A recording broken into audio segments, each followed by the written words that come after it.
tous et à toutes. C'est toujours avec beaucoup d'émotion que la commune de Toramotte vous accueille en ces lieux si particuliers. Je vous remercie toutes les personnes et surtout je vois la jeunesse, c'est avec beaucoup d'émotion sur des journées comme ça.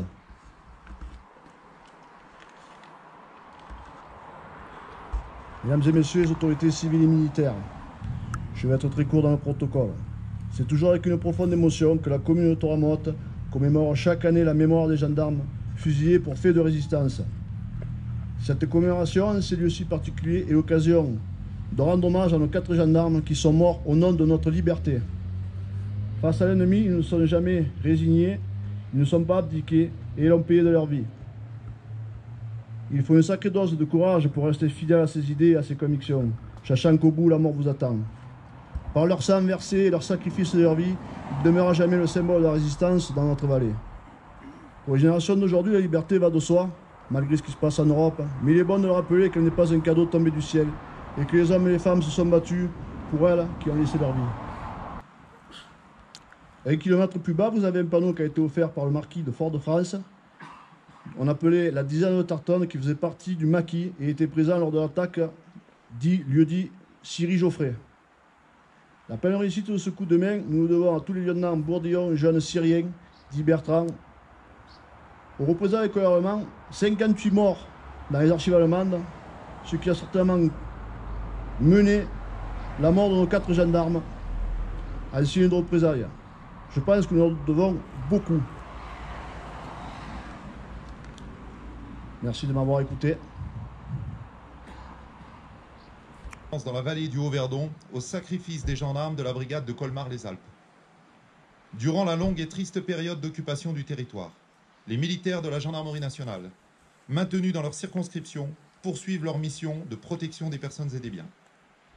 Leur implantation sur les territoires nationaux, leur connaissance approfondie de la population et de la circonscription ont permis aux militaires de la gendarmerie d'apporter à de nombreuses occasions et dans bien des régions une aide précieuse aux membres de la résistance et ainsi de participer activement et efficacement à la libération de la France. Le 6 juin 1944, le débarquement allié sur les côtes normandes fait souffler un vent de liberté qui traverse l'ensemble du pays jusqu'au Haut-Verdon. Dans le maquis, l'armée secrète, les francs-tireurs et les partisans prennent position. L'armée secrète possède son camp retranché à Raterie et Toré de Saint-Jean. Elle est dirigée par le commandant Lecuyer dit Sapin, lequel a pour adjoint le commandant Chéron dit Lefort. Les francs-tireurs et partisans français ont aussi leur camp dans la vallée de l'Ombre. Ils sont dirigés par Paul Rossi et constituent un groupe de 150 hommes.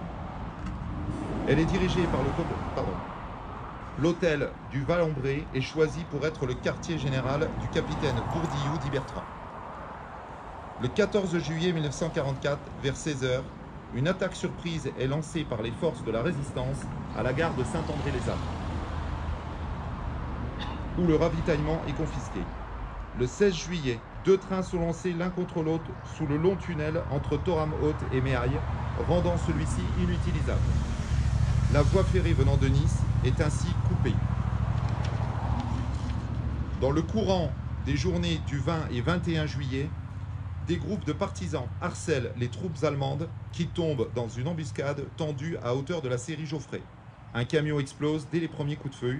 Des soldats allemands sont tués, dont un officier réputé pour sa cruauté.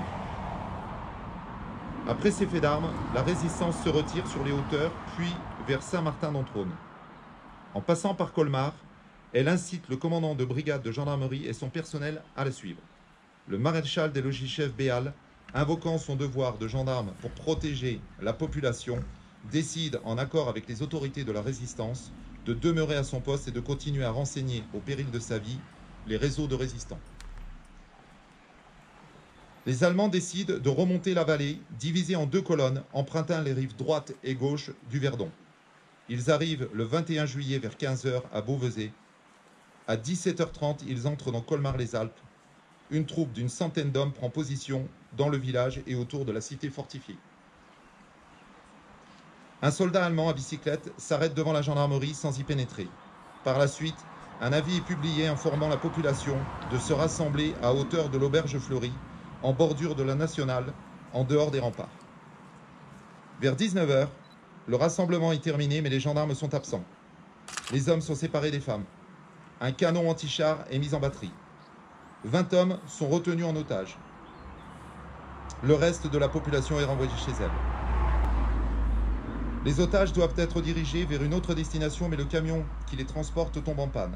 Les Allemands enferment leurs otages au Fort de France et arrêtent les 4 militaires de la gendarmerie présents, le maréchal des logis-chefs Béal et les gendarmes Sébastien Braco, Alexandre Aymar et Adrien Domas.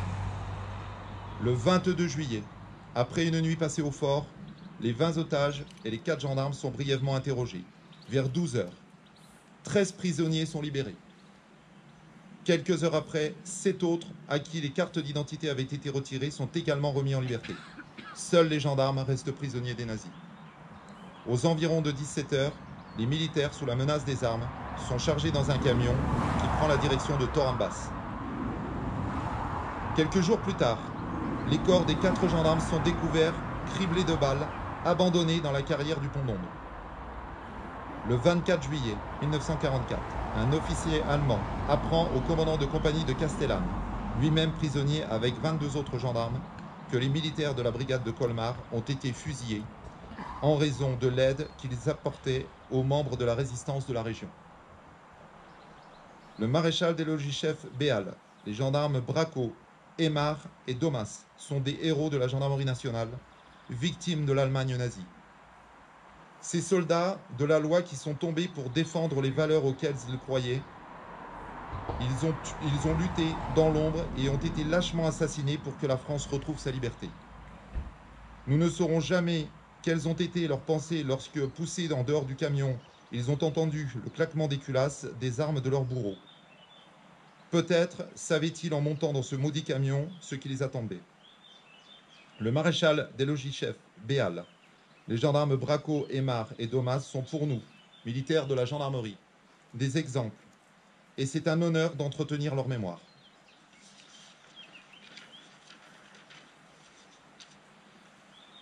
Ils sont des exemples car ils ont, jusqu'au sacrifice ultime, lutté pour que la liberté triomphe dans notre pays. Nous avons le devoir de ne pas oublier nos héros, civils et militaires, sans qui nous ne goûterions sans doute plus aujourd'hui, nous goûterions aujourd'hui encore l'amertume de la liberté perdue. Mais la liberté est fragile, et nous devons puiser dans l'exemple de nos anciens, dans l'exemple donné par ces 4 militaires de la gendarmerie, dans l'exemple du colonel Beltrame, la force de faire honneur à notre serment de protéger en toutes circonstances les personnes, les biens et les institutions démocratiques de la République. Et pour que jamais ces gendarmes ne tombent dans l'oubli, je tiens à rappeler que sous l'impulsion de mon prédécesseur, le chef d'escadron Laurent Ponce, toutes les démarches administratives nécessaires se poursuivent afin que 3 unités de la compagnie de gendarmerie de Castellane portent enfin les noms de Braco, Aymar et Domas, le maréchal des logis-chefs Béal, ayant donné le sien à la caserne du groupement de gendarmerie de Digne-les-Bains.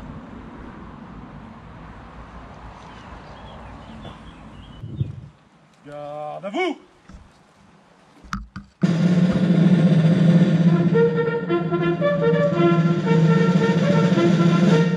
Présentez. Armes!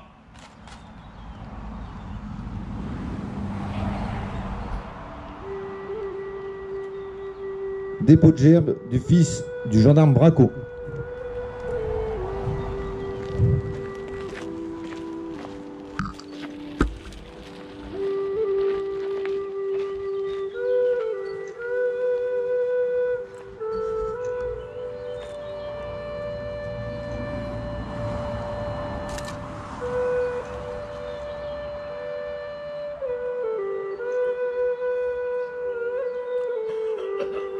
De la commune de Colmar-les-Alpes.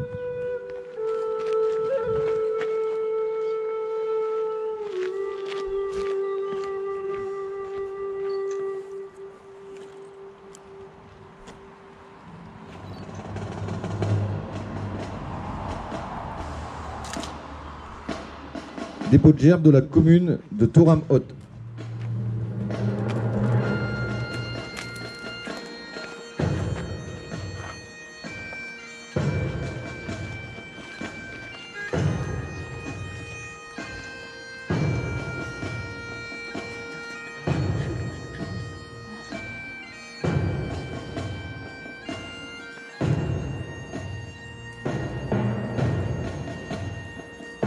gerbes de la FNACA Pays du Verdon.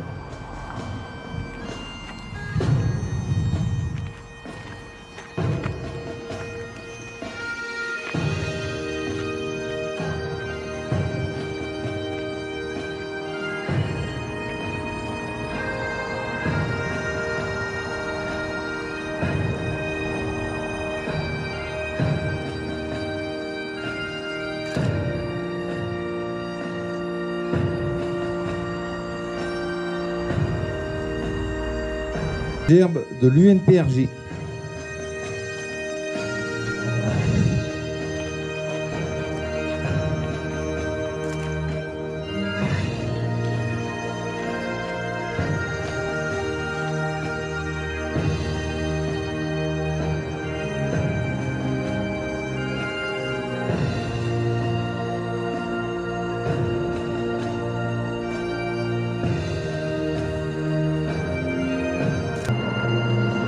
Dépôt de gerbe, le souvenir français.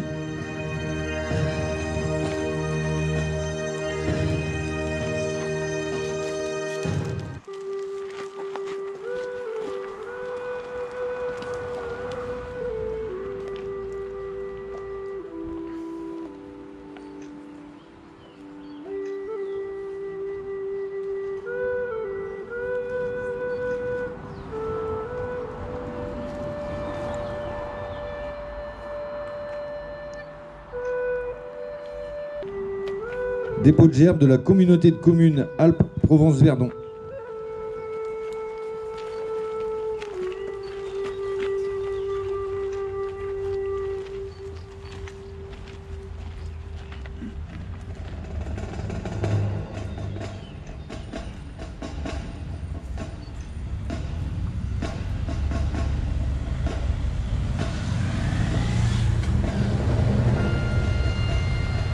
Du conseil départemental.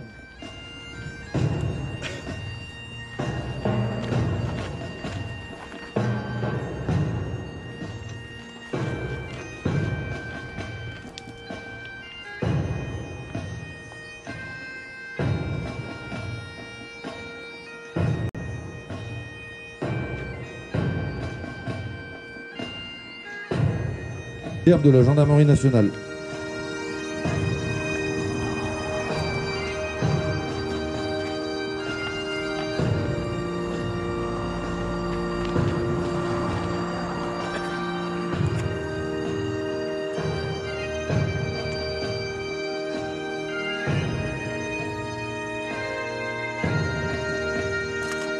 Gerbe par Madame Missimili, directrice départementale de l'ONAC-VG, représentant Monsieur le Préfet des Alpes de Haute-Provence.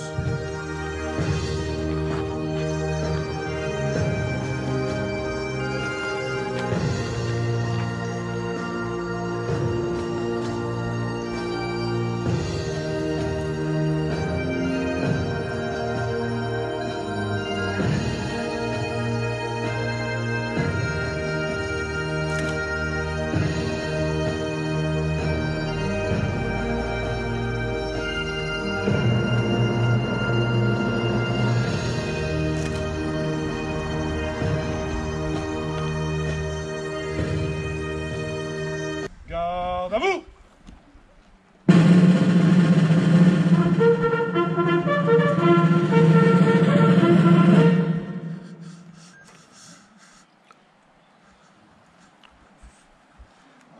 Ami, entends-tu le vol noir des corbeaux sur nos plaines, s'il vous plaît? Ami, entends-tu le cri sourd du pays qu'on enchaîne,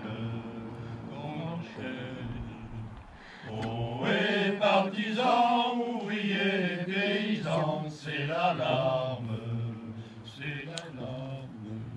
Ce soir, ennemi, connaîtra le prix du sang et des larmes, et des larmes. Montez de la mine, descendez les collines, camarades, camarades. Sortez de la paille les fusils, la mitraille, les grenades, les grenades. Oui, les tueurs à la balle et au couteau,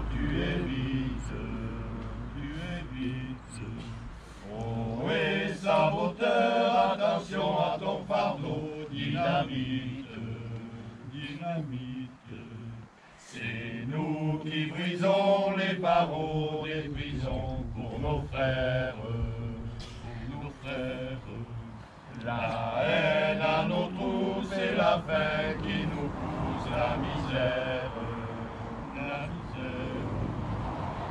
Il y a des pays où les gens au creux des lits font des rêves, font des rêves. Ici, nous vois-tu, nous on marche et nous on tue, nous on crève, nous on crève. Ici, chacun sait ce qu'il veut, ce qu'il fait quand il passe, quand il passe.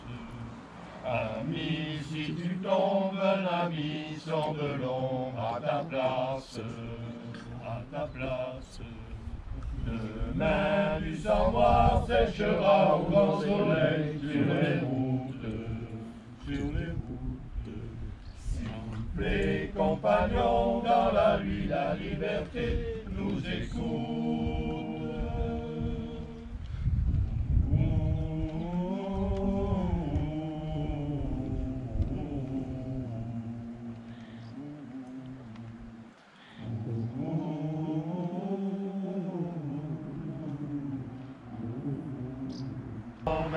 Si la coupe que nous indica ta langue, que nous indica ta langue, coupe l'ouverture de notre flamme. Coupe santo el santo, veja plein bord, veja bolis estambor.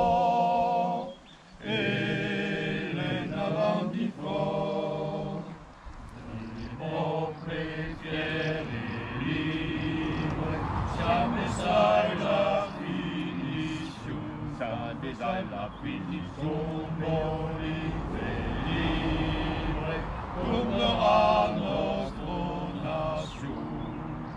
Coupe au sang.